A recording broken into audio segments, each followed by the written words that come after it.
This is a ball, and this is a pendulum. It's missing the string, but it still works. You set the pendulum on the table, drop the ball, and the ball will swing back and forth almost forever.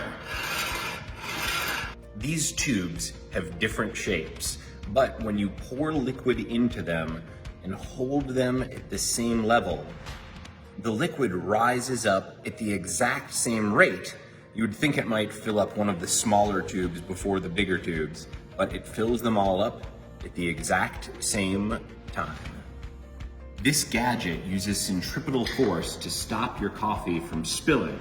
Usually if you have a full cup of coffee and you try to transport it somewhere, it's gonna spill out all over the edges with the slightest movement. But if you put your coffee in this device here, then as it moves around, it will always go to the bottom thanks to centripetal force. I can pick it up, it doesn't spill. I can swing it around big time like that, but as long as the motion is fluid, it will not spill a single drop. This is a nail, and this is a balloon. Look what happens when I press the nail into the balloon. No big surprise. The surprise happens when you get a ton of needles. You would think it'd be easier for a ton of needles to pop the balloon, but because the weight is evenly distributed, the balloon will not pop.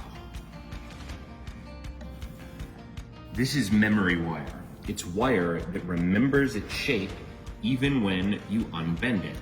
It all has to do with the temperature. When the wire's at room temperature, it'll take whatever shape you bend it out to be. But if you heat it up with a little hot water, it will go back to its starting shape. Let's try this out here.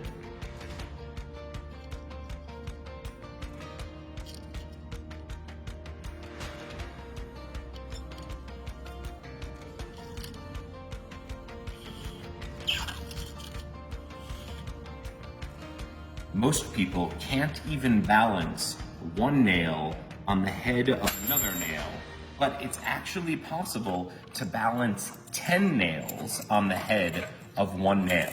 It's actually easier to balance 10 than it is to balance just one. It's easy if you know the physics secret. You have to put all the nails on top of one of the nails in an alternating fashion.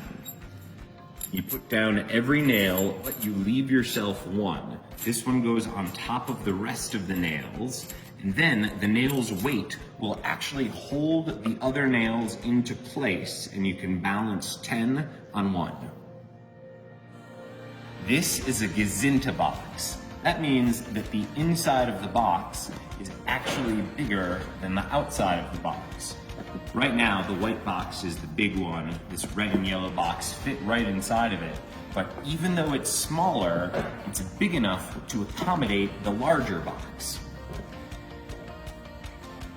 That's just basic physics. This is a wave machine.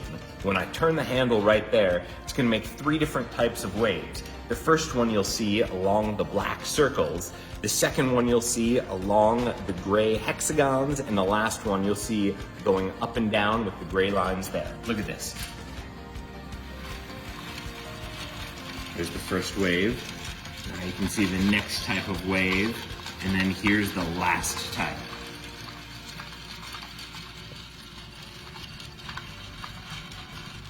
I got a jar of water on a metal stick. The metal stick is connected to another jar of water. If I flip it upside down there, you can see that there's a buoy hanging from the lid of that jar, same with the other side. Then you put this on the peg there, and that means we can give this a nice spin. Now when we do, the buoys are gonna travel to the side of the jar, but it's not the side you think. Look at this, the buoys are actually going to the middle. This machine runs forever. Well, almost. It's made of a very heavy metal wheel and 2 threads connecting the wheel to a bar at the top. When the wheel gets to the top, it's filled with potential energy. Then, as you let it go, it converts to kinetic energy, bounces down, rolls itself back up, giving it more potential energy, which converts into kinetic energy again. I'm gonna let it go, and we'll see how long it can go for before it loses height. All right, here we go. 3, 2, 1 and drop. Goes down, and then it goes almost back to its exact starting place. If you look, the amount of space that's going down each time is minimal. This is as close to a perpetual motion machine as you're gonna get. This end of the machine here is taller than that end down there. Check it out. Tape measure, this end is about 2.5 inches, but if we go down to this side, it's only 2 inches. Now, that explains why, if you take a pen, put it in the middle, it's gonna roll in that direction, because this direction is lower. However, it's a little different with this block of wood. See, this block of wood, because of the way it's shaped, does not roll down the machine like the pen. The block of wood rolls up the machine.